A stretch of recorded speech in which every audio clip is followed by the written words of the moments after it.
네, 안녕하세요. 저는 배포를 위한 넓고 얕은 도커 지식이라는 주제로 발표하게 된 최유진입니다. 네, 먼저 일단 시작하기 전에 좀 말씀을 드리자면, 이번 발표는 도커와 배포 경험이 없으신 분들도 이해하실 수 있도록 준비를 했습니다.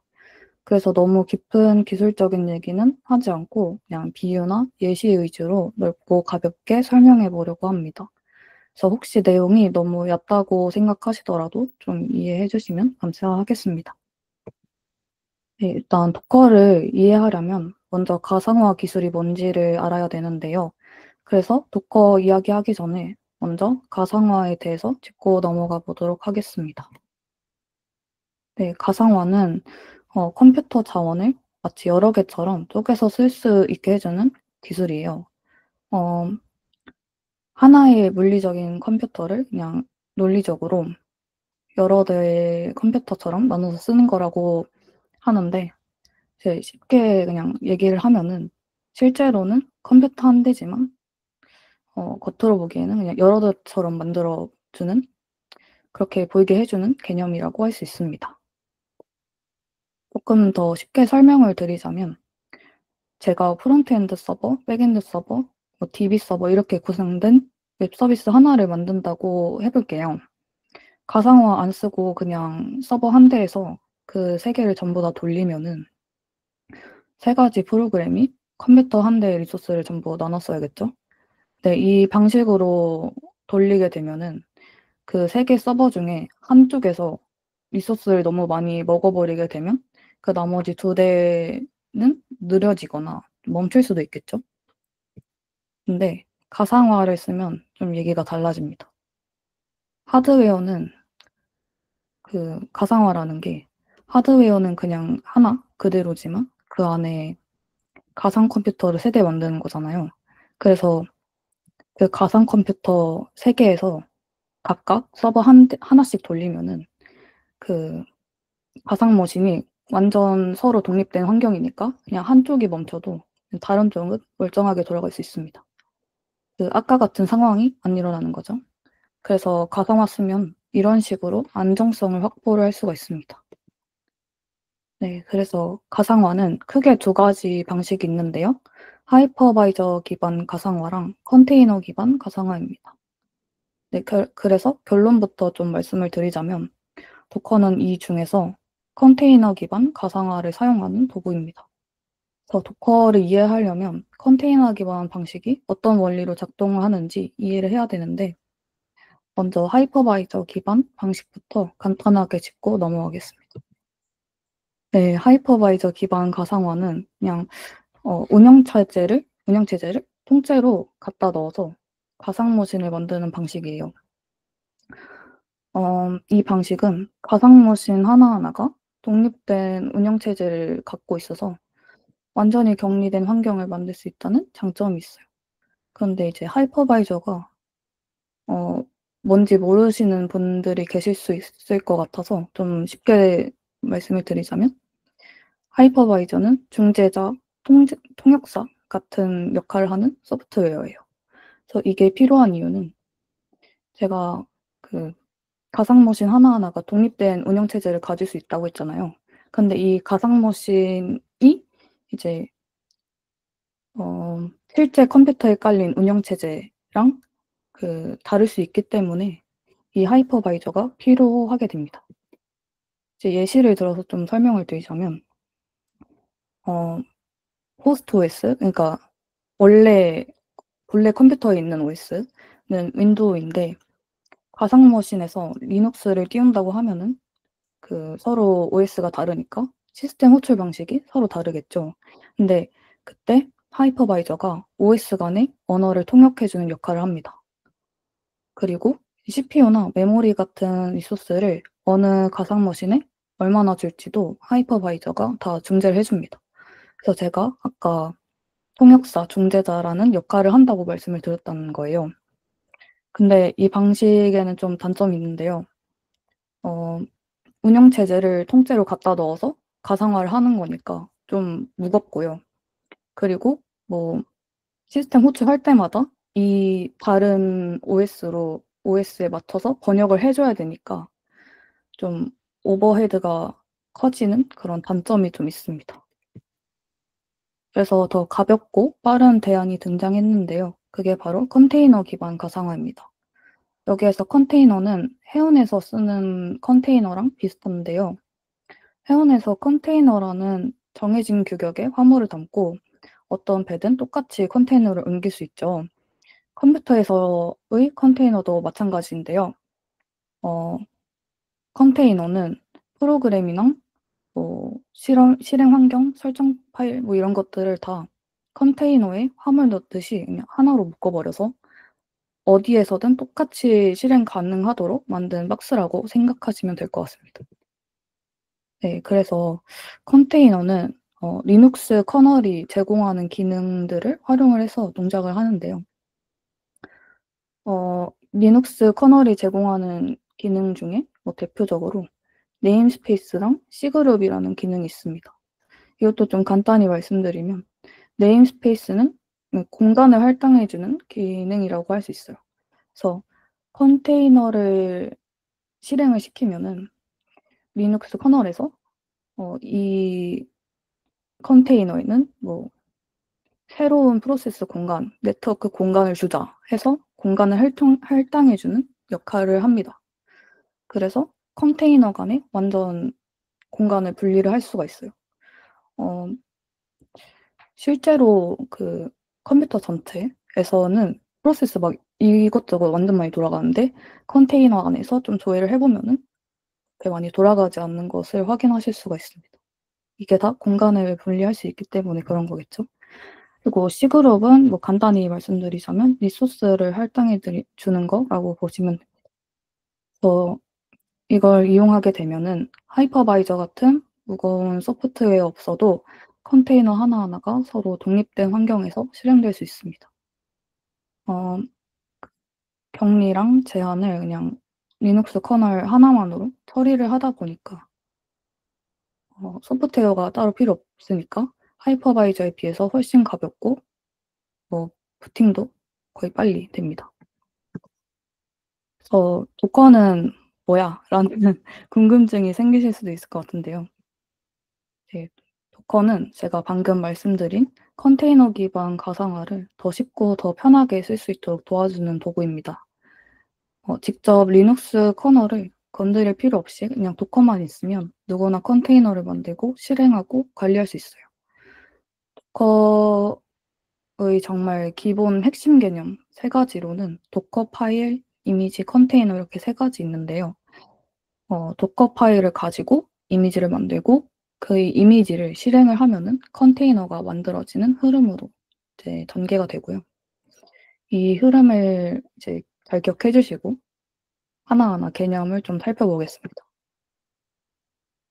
이제 도커에서 가장 중요한 개념은 이미지인데요. 이미지는 어떤 프로그램을 실행하기 위한 코드, 실행 환경, 라이브러리 설정 같은 거를 다 담고 있는 패키지입니다. 그리고 이 이미지를 실행하면은 컨테이너가 만들어지게 됩니다. 다시 정리를 해 드리자면 좀 쉽게 말하면 이미지는 약간 설계도 같은 거고 컨테이너는 그 설계도 기반으로 만들어져서 실제로 돌아가는 인스턴스라고 할 수 있습니다. 이미지를 만들어 두면 어디서든 똑같은 환경을 재현할 수가 있습니다. 그래서 배포가 정말 쉬워집니다. 그리고 이미지를 만들 때 사용하는 게 바로 도커 파일입니다. 도커 파일은 또 그냥 레시피라고 생각하시면 좀 이해가 쉬우실 것 같은데요. 좀 예를 들어서 어떤 프로그램을 실행하려면 필요한 패키지도 설치해야 되고 코드도 올려야 되고 서버도 실행해야 되고 그런 이것저것 명령어도 적어야 되고 하잖아요. 근데 그런 것들을 이 도커 파일 안에다가 다 차례대로 적어 두는 거예요. 그러면은 도커가 그걸 읽고 그대로 따라하면서 이미지를 만들어 줍니다. 그래서 저희가 "이거대로 좀 만들어 줘." 하면은 항상 똑같은 실행 결과가 나오고 똑같은 환경에서 뭐 실행될 수 있고 그런 거죠. 네. 이미지를 만들면은 이걸 또 저장하거나 공유할 수 있는데요. 이때 사용하는 것이 이미지 레지스트리입니다. 그 이미지 레지스트리에서 가장 대표적인 게 바로 도커 허브입니다. 깃허브라고 좀 생각하시면 좀 편할 것 같은데요. 저희가 이미지를 뭐 도커 파일 같은 거 작성을 해가지고 도커 허브에다가 푸시해서 올려둘 수도 있고요. 그리고 다른 컨테이너 만들 때 그 이미지를 좀 쓰고 싶다 하면은 다시 풀해서 또 받아서 실행할 수도 있습니다. 그리고 도커 컴포즈라는 것도 있는데요. 이제 왼쪽이 도커 컴포즈 로고라고 해야 되나요? 뭐 그런 건데요. 이제 문어가 여러 개의 컨테이너를 다리 하나씩 들고 있습니다. 이제 조금 느낌이 오실 수도 있는데 도커 컴포즈는 이렇게 여러 개의 컨테이너를 한 번에 띄우고 관리할 수 있게 도와주는 도구입니다.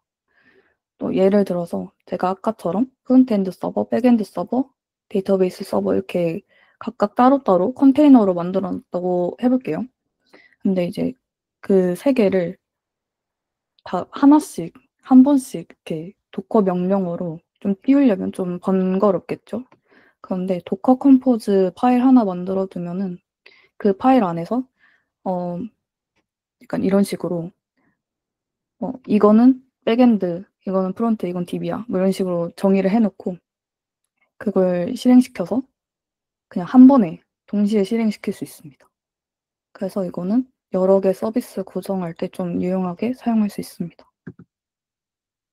그래서 도커를 좀 실전에서 어떻게 쓰는지 예시 같은 것 좀 보여드리겠습니다.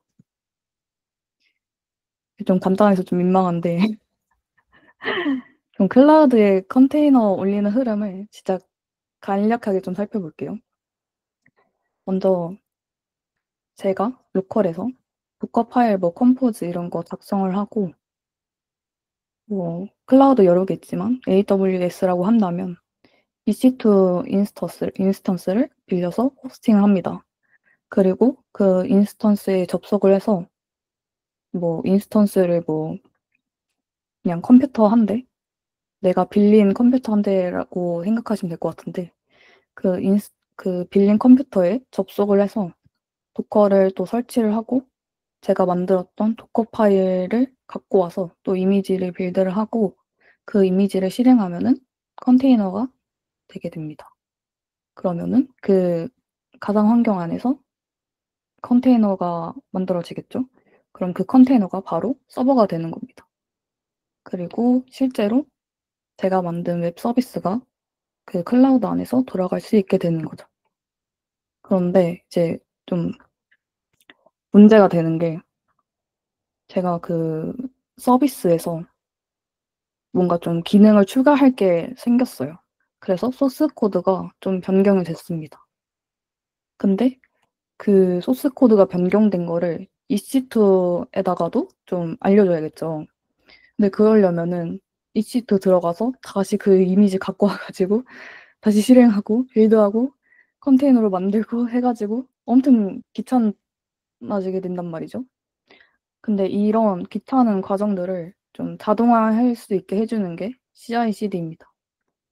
뭐 CI는 뭐 지속적인 통합, CD는 지속적인 배포라고 할 수 있는데 어, 솔직히 이렇게 말하면 좀 이해가 안 될 것 같아서 간단하게 또 말씀을 드리면 코드를 올리면은 알아서 빌드해주고 배포까지 해주는 아주 똑똑한 자동화 도구라고 생각을 하시면 됩니다.